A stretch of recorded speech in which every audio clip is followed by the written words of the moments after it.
So, right, we'll start now.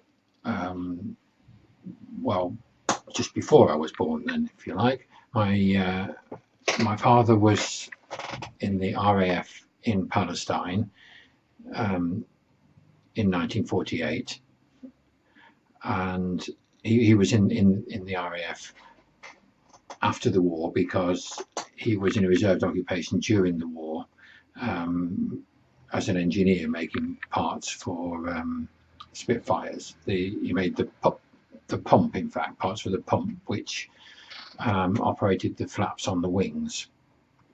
That's how he met my mother, because he was the setter of the machine, and she was one of the operators. So he was in Palestine, and they decided to get married when he was demobbed. They got married in Norba, where my mother came from, in the Congregational Church there, which was the one that her parents always used for events like this. They put their names down for a council house in Norba. Although housing was in very short supply after the war, they had a reasonable chance of getting a house eventually, because preference in those days was given to people from the village. You get a council house where you came from more easily than anyone else could get one there, or that you could get one anywhere else. Anyway, in the meantime, they decided to move in with my grandparents, my mother's parents, but there was no other practical choice, really. This was obviously a sort of strange arrangement. It was common in those days, but it must be strange to get married and live with your wife's parents in the next bedroom. So thinking back to when I was conceived, that this is the sort of rather strange image you have of uncomfortableness, I suppose, about the whole affair. My grandmother was a little bit strange, I suppose you might say.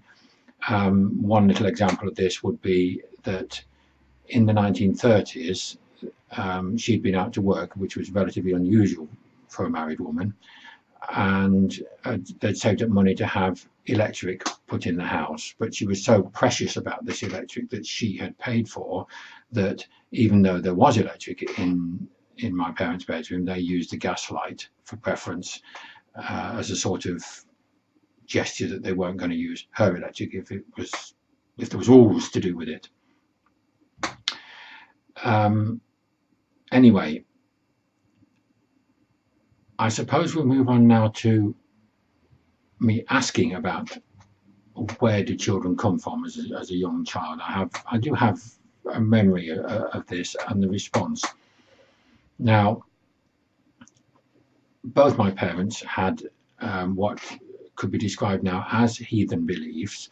Now, I'll just explain what that is very briefly, in that it's a belief in the importance of your ancestors, and I'll explain first what they told to me. Slightly different versions from Mum and from Dad, but the same basic idea, which is that you grow from a tiny egg inside your mother, and those eggs are in your mother when she's born, and if they're fertilized, the fertilized egg continues to live. It grows and divides into your arms, your legs, and if it's a girl, into more eggs. It's still the same cell that you're made from. It's not a newly created cell. It continues to live, providing that they are carried inside a woman and then fertilized into a baby. An egg continues to live. This was the point that they made to me, so that you are your mother, her mother, and back and back and back. So the cell that made you comes from way back in your ancestry, and this is where the idea of a heathen god comes from, that it is your distant ancestor. In our case, it would be Frigg, the Earth Mother, then she might be described as, that we are, if you are English, going right back to the beginning when the Saxons arrived, then you will be descended from one of the gods, sort of one of the Saxon heathen gods. Usually Frigg is given this honour. Now, of course, nobody knows for an exact fact, but this is how it's seen. This is how it's presented to me. On the other hand, of course, half of you is made up from your father's sperm. Now, that's made new for you by your father. But it carries the Y chromosome, which is identical to the Y chromosome in his father and the father before and father before. So there's two special lines of inheritance: the female to female to female and male to male to male. One provides unchanged information from the distant past, and the other one contains actual living cell from the past. And if you add to this "you are what you eat," then it's affected by where your mother was brought up, your mother's mother, and so on. So if you have, as we have, lived in a country for, say, 1,500 years, eating the food that grows in that area, we really do have all the vitamins and minerals, well, minerals anyway, that are in the earth. We've made really almost of the rock, because it comes into your food over generations and generations, each bit having a small effect on the egg that made you, well, that became you.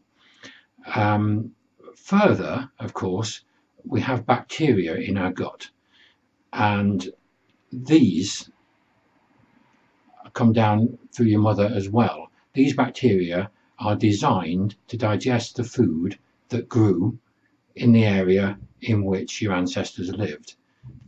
So this was explained to me as a reason why the ideal place for you to live and the food for you to eat is that which comes from where your mother, your grandmother, and before them, as further back the better. It's best for you to eat that food that can be grown in that area, that was grown in that area, because the bacteria in your gut is designed to digest exactly that, what they ate in the past. Now, obviously, it can be adapted over time. I'm not trying to suggest it can't, just that this is a starting point, and there is a reason why it's best, amongst many other alternatives, which are only maybe very slightly not as good, but it's the best way for a society to grow and develop.